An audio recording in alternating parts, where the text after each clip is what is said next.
katakal. Baga fresh pa kayo ko virgin. Na ano ko na surprise ko. Actually, hindi ko guys ma-surprise kasi ako hindi mag-surprise. Parang na-surprise ko kay Tiyasan kandila sa cake. Yung nakagawa food. Sa mag-andam daw kung kumaya 50 ka buo. Anak noon sa deka, ganun 50 nga. Hindi ka mo sa 10 ka buo. Kaya, Hindihan na ni te. so magunang daghan.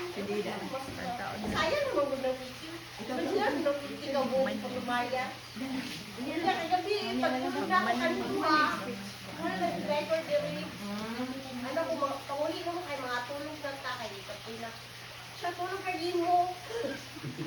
Sila dito sa baba ng mulo. Maglakaw nila. Kaya lang po na umang tulog sa taas. Ano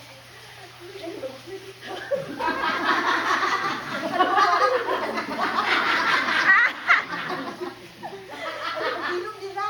Bilog lang bilang ako. Malari ka sa rin ha. Natulog na dito dito. Kaya lang ko kaya yung bangon siya. Balik siya dito. Kaya nga, tingnan niya sama kayo yung cellphone. Wala ka nakapulog. Lahat namang ginagutang niya. Sapa. Pagkakayo ko yung tulog. Kapoy din kayo. Pagkakayo siya. May tao sa bintana. At ito, may tao ang bintana.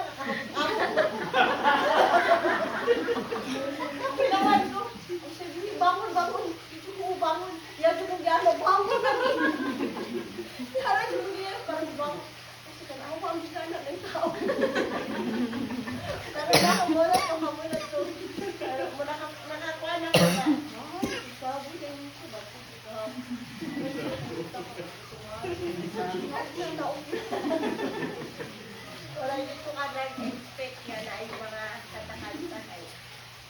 Wala ko na uso sa kuha nila na ano, first time na ako, first time ka na pati pag-celebrate sa birthday na rin 48 years. Tapos, agad kain, salamat sa inyo ha, si surprise. Tapos, kita na taon niya. Denhol. Thank you kaayo. Ay, hindi. Ay. Napay po tumaya na din. Ano ba ka tinawagan ako si Mami Pani on the rin para magdala ng tumaya. Kagwagi. Basa di. Basa di. A candle is red. Ano? Okay na. Happy birthday to you.